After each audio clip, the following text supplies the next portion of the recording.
Kita akan mempelajari materi fisika kelas 11 dengan materi momen gaya.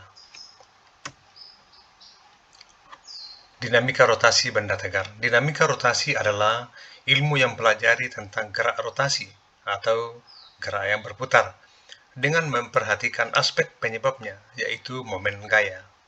Momen gaya atau lebih dikenal dengan torsi ini akan menyebabkan terjadinya percepatan sudut. Suatu benda dikatakan melakukan gerak rotasi jika semua bagian benda bergerak mengelilingi poros atau sumbu. Sumbu putar benda terletak pada salah satu bagian dari benda tersebut. Sementara benda tegar merupakan benda yang tidak mengalami perubahan bentuk akibat pengaruh gaya, sehingga dalam melakukan pergerakan benda tersebut tidak mengalami perubahan bentuk dan volume benda. Benda tegar dapat melakukan gerak translasi dan rotasi. Lalu kita melihat ini adalah contoh aplikasi dari penerapan momen gaya yang dikenal dengan torsi. Ini adalah lambang torsi. Kemudian ini adalah baut sebagai poros dan ini adalah kunci. Dan ini adalah skemanya, ada baut, ada kunci, kemudian ada gaya. Lalu momen gaya atau torsi merupakan besaran vektor. Besaran vektor yaitu besaran selain memiliki nilai juga memiliki arah. Torsi adalah hasil perkalian silang antara vektor posisi R dan vektor gaya F. Secara matematis, torsi dapat dirumuskan sebagai berikut. Nah, ini adalah torsi, momen gaya sama dengan R dikali dengan F. Nah, F sendiri adalah gaya, dalam hal ini tekan, bisa juga tarik, tekan, kemudian ini adalah baut di sini adalah sebagai poros, kemudian R adalah dari poros sampai ke gaya. Demikian juga dengan gambar yang berikutnya, ini poros, R itu dari poros ini sampai ke gaya. Kemudian yang gambar yang ketiga ini poros juga, dari poros ini sampai ke gaya. Itu adalah R. F gaya bekerja satuan Newton, R adalah lengan momen. Artinya jarak dari poros ke gaya. Sementara sudut theta, sudut yang terbentuk antara garis kerja gaya terhadap lengan momen. Dalam hal ini sudutnya di sini adalah 90 derajat. Hubungan antara momen gaya, jarak R sama gaya, bahwa semakin besar jarak dari poros sampai ke gaya, maka semakin besar momen gayanya. Jadi, gambar A dengan gambar C ini, karena R lebih besar, maka momen gayanya lebih besar. Jadi, semakin besar R, maka semakin besar momen gayanya. Bagaimana dengan gaya itu sendiri? Semakin besar gaya, maka semakin besar momen gayanya. Jadi antara momen gaya dengan R berbanding lurus. Dan momen gaya dengan gaya adalah berbanding lurus. Lalu bagaimana kalau antara lengan momen dengan gaya terbentuk sudut seperti ini? Seperti ini kita lihat, dalam hal ini sudutnya 30 derajat misalnya. Rumus apa yang diberlakukan? Sama, yaitu torka sama dengan R kali dengan F sin theta. R lengan momen, F adalah gaya, sin theta adalah sudut yang dibentuk antara lengan momen sama gaya. Dan kita harus mengingat tentang sudut-sudut istimewa. Sekarang kita masuk ke contoh.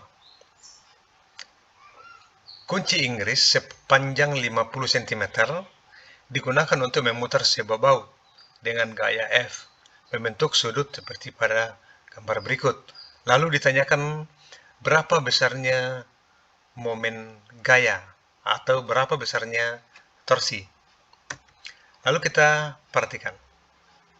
Apa yang diketahui, pasti katakan F-nya adalah gayanya 80 Newton, R-nya dari poros ini sampai ke pangkal gaya di sini 50 cm, dikonversi ke meter adalah 0,5 meter dengan sudut 30 derajat.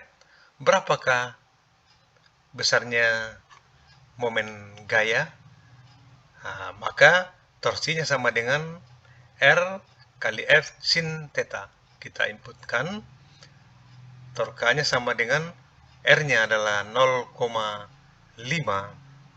kali dengan 80 sinus, ini sinus 30.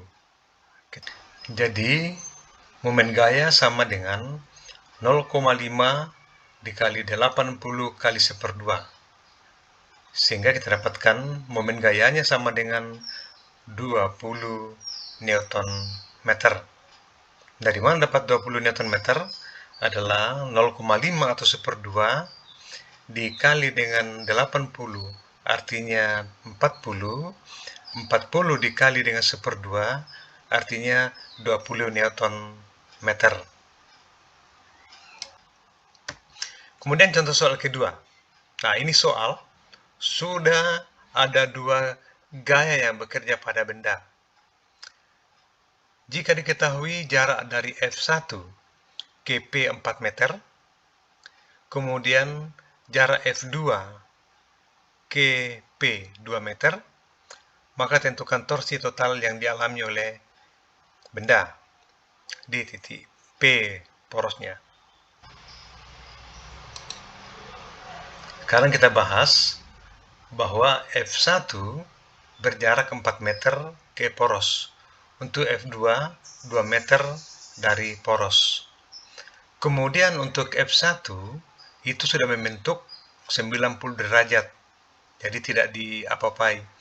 Untuk F2, karena membentuk sudut 30 derajat, maka kita harus urai menjadi komponen X dan komponen Y. Untuk komponen X, di sini karena dia berimpit dengan sudut, kita tulis F2 cos 30 derajat. Untuk Y, ini adalah FY, F2 sin 30 derajat. Ingat, berimpit dengan sudut kita gunakan cos, yang jauh dari sudut kita gunakan sin. Maka kita pasang rumus umumnya adalah momen gaya sama dengan RF sin theta.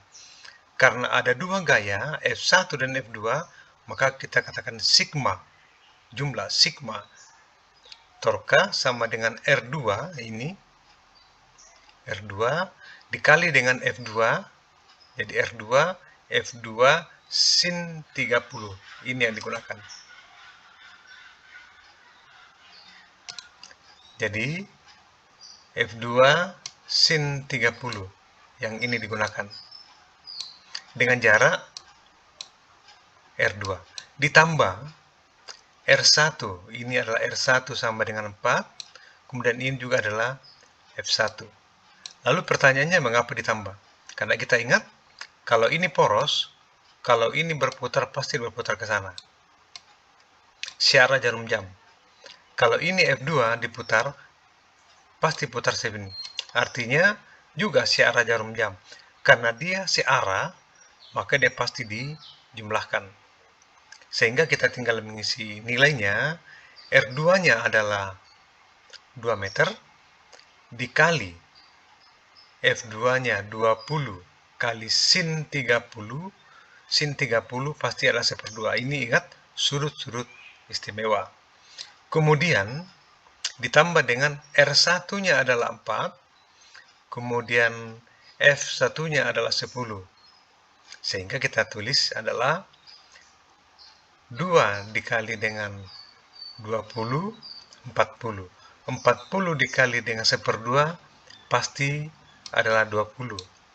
Kemudian 4 dikali dengan 10 pasti 40. Jadi menjadi 60 Newton meter. Jadi totalnya adalah 60 Newton meter. Lalu arahnya apa? Arahnya pasti searah jarum jam. Karena antara F1 dan F2 searah. Kedua-duanya searah jarum jam. Itu tadi dikatakan bahwa momen gaya itu adalah besaran vektor, yaitu punya nilai 60 Newton meter dan arahnya searah jarum jam.